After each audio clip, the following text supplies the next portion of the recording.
even less sometimes. The abduction from the seraglio came together like wildfire. Infamously, I had a weird sense of humor. Some might call it childish or genius. Guilty. I laughed loud and low.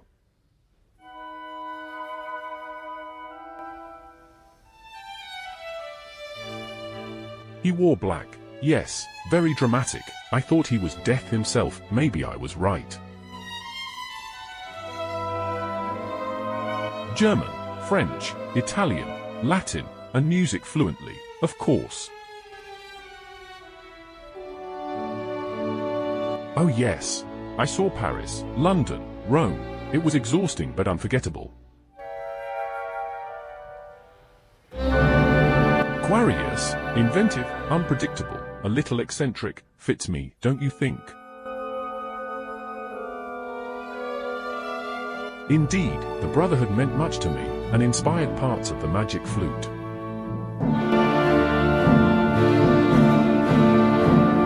Not that I recall, but if I lived today, I'd get a G-clef on my wrist.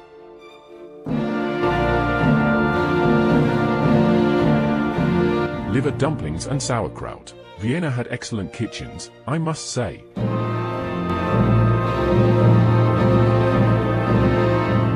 Instantly, perfect pitch, it's like recognizing a friend's voice in a crowd.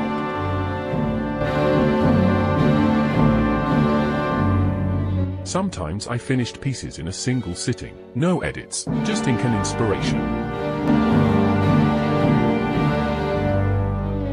I didn't sleep much, how could I, with melodies dancing in my head all night?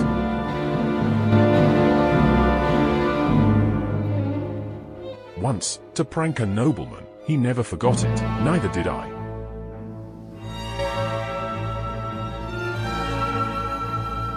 Yes, and I performed most of them myself. I was both the driver and the engine.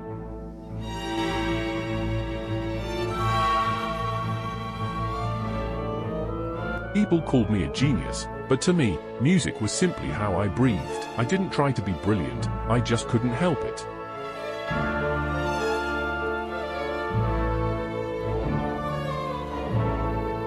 At 5 I wrote my first minuet. It was quite charming, if I may say so. My father nearly cried. Oh, mischievous, cheeky, full of jokes, and always curious. Once in Linz, I was asked for a new symphony with no notice. I composed it in 4 days. I played to packed halls and had fans, yes, but popularity doesn't fill your purse. It felt like I was composing my own funeral. I never finished it, but I poured my soul into every note. He played for me in Vienna. I saw fire in him, raw and untamed.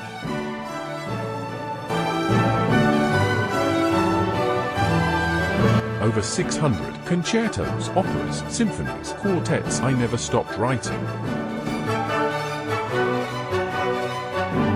Probably for little night music, but my operas, like the magic flute, reveal more of my heart. I aimed for balance, beauty and logic, emotion and structure.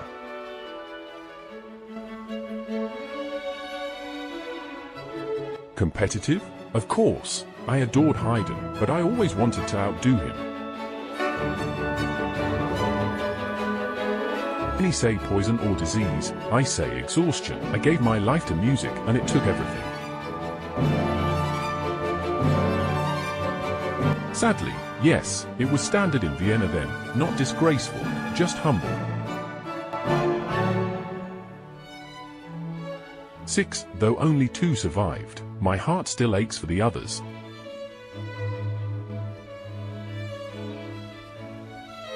Billiards, dancing, and feeding my pet starling. I even wrote it a funeral poem when it died. Sadly not, but my scores are my voice. Read them, and you'll hear me.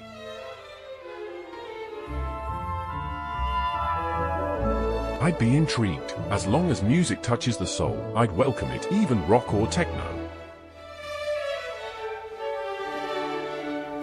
Try number 21. All my operas, The Marriage of Figaro never fails.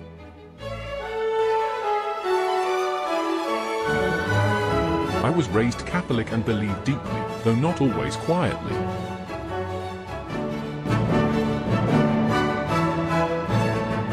I was terrible with money. I loved fine clothes, good wine, and parties. I lived fast and full. Music chased me. I just had to sit still long enough to write it down.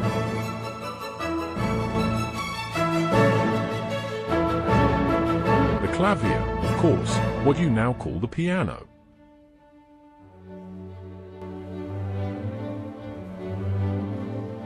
Sometimes, I wanted praise, but not at the cost of truth. I wrote for feeling, not fashion.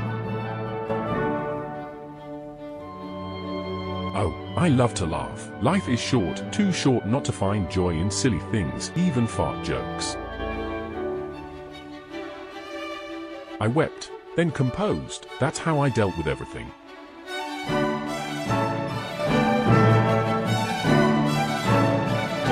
Yes, many students, some brilliant, some less so.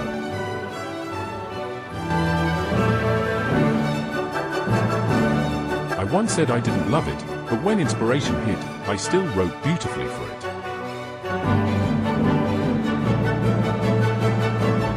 Not one man, but many. I knew enough charming devils to fill an opera.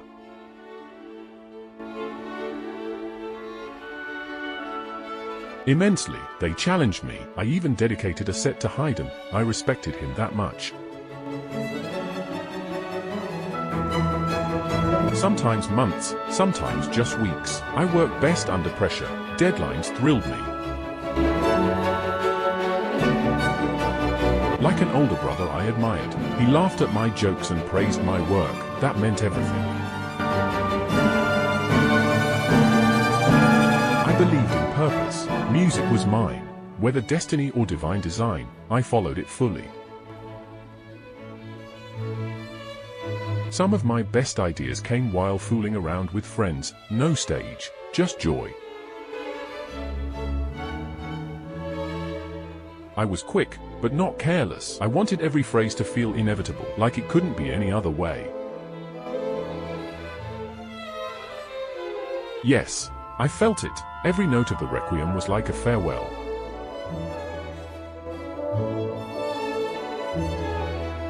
I adored singers when they behaved. I tailored arias to their strengths, but I expected brilliance.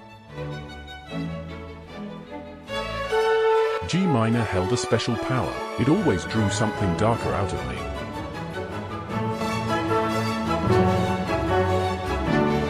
Many times, I even climbed onto Empress Maria Theresa's lap when I was 6.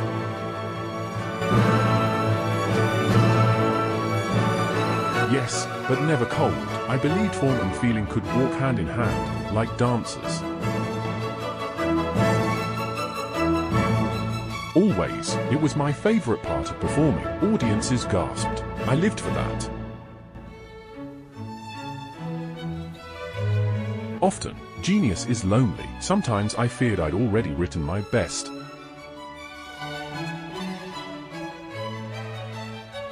Necessary, but boring. I wanted to perform, not repeat. Still, I knew the work mattered.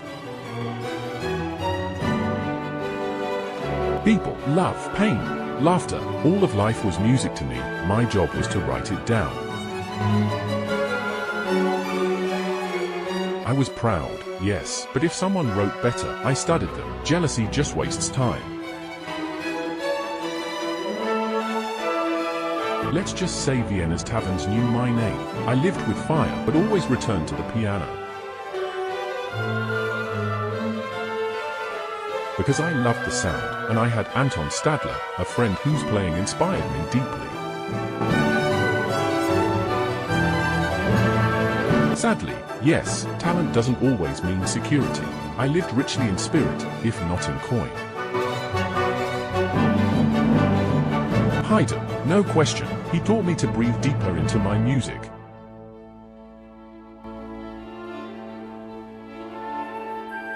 maybe eccentric. I laughed loudly, spoke fast, wore flashy clothes, but my mind was always clear.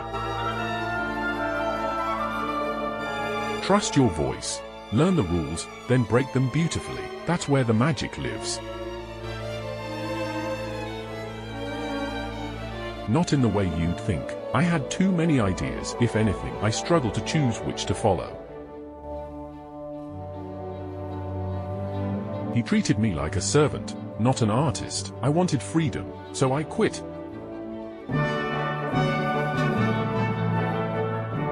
I love both, but comedy lets you show the truth with a smile. Figaro was a revolution hidden in laughter. Often, yes, it was like hearing a dream, perfect and complete.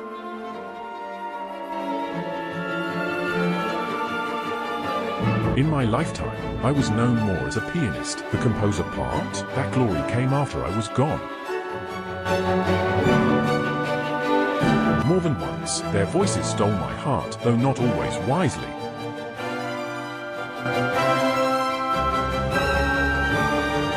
He once told my father, "Your son is the greatest composer I know." I carried those words with me always.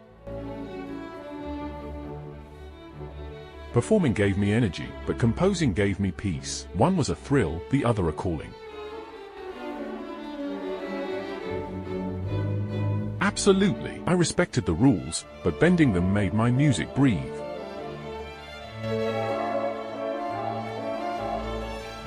Oh yes, from money issues to bold librettos, I ruffled feathers, but I always had a reason and a tune.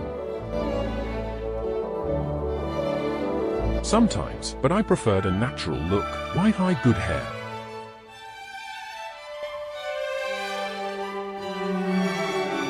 I was still learning. They have charm, but I hadn't found my full voice yet.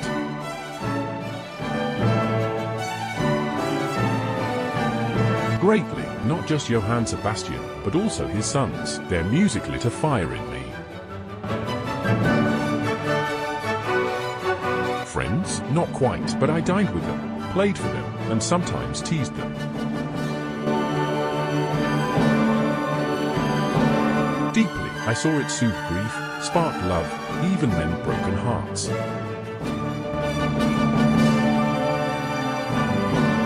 I treated it like a game of chess, precise, but playful. Bach was my silent teacher. Yes, I loved the rich, warm tone, especially in my string quintets.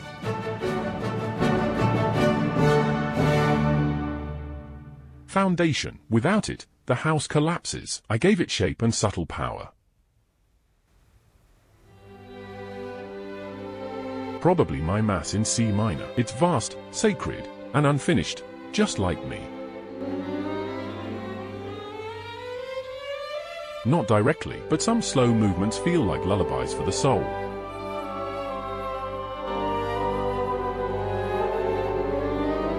Joy and sorrow, sometimes within the same minute. Life is never just one feeling. The Marriage of Figaro, criticizing nobility in a public opera, that took guts and clever notes. They visited me, in dreams, in silence, even while walking. I never chased them, they found me. My small notebook, I scribbled down ideas constantly, even while riding in carriages or sipping coffee. A symphony orchestra playing my requiem, complete, whole, and thunderous.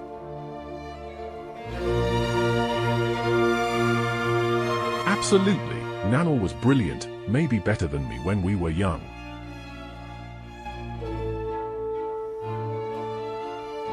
Definitely, silence suited me. The moon was my metronome.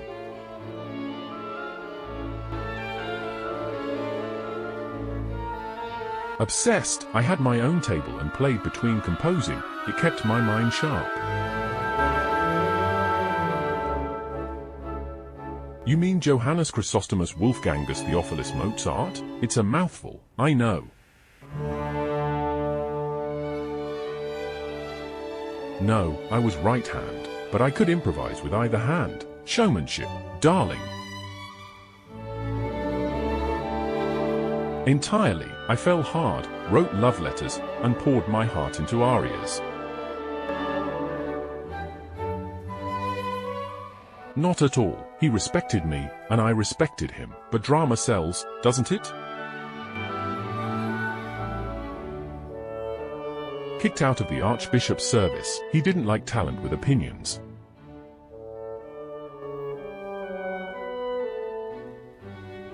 Rarely, but once I started playing the wrong piece, and just rolled with it. The audience loved it.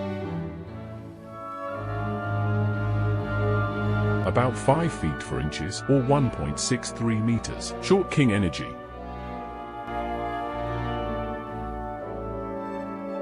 Once, I blamed the weather. It was actually a nap.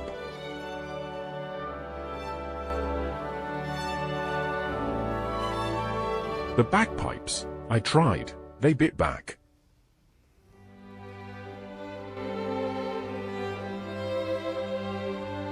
The piano. It spoke back to me.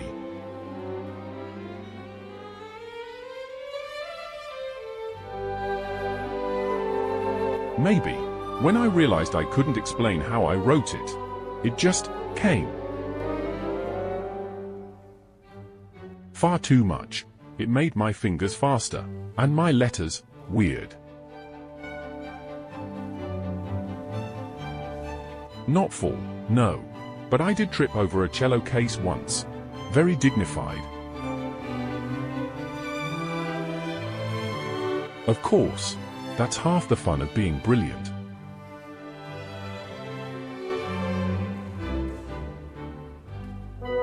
Of course, but I still made it sing.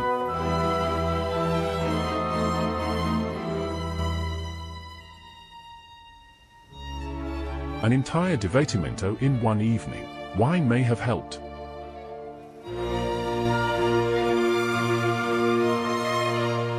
Menus, scraps, receipts, yes, genius doesn't wait for parchment.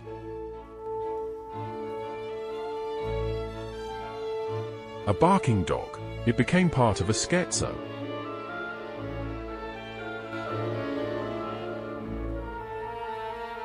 One time, after a heartbreak, but my fingers still whispered on the keys.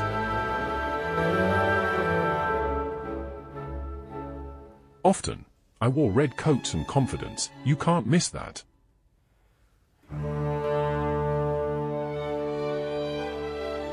Handel, that man could write thunder and tenderness in the same phrase.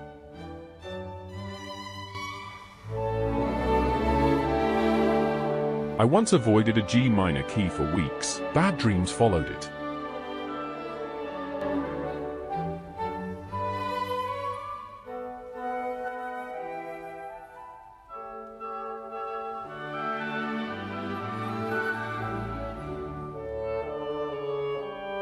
You know what? That's enough.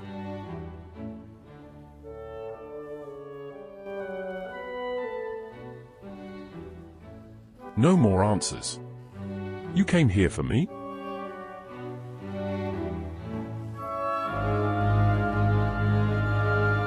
Then listen. The music says more than I ever could.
Bravo! You've survived my brilliance. Now show your applause, with buttons, clicks, and comments. You know, modern magic.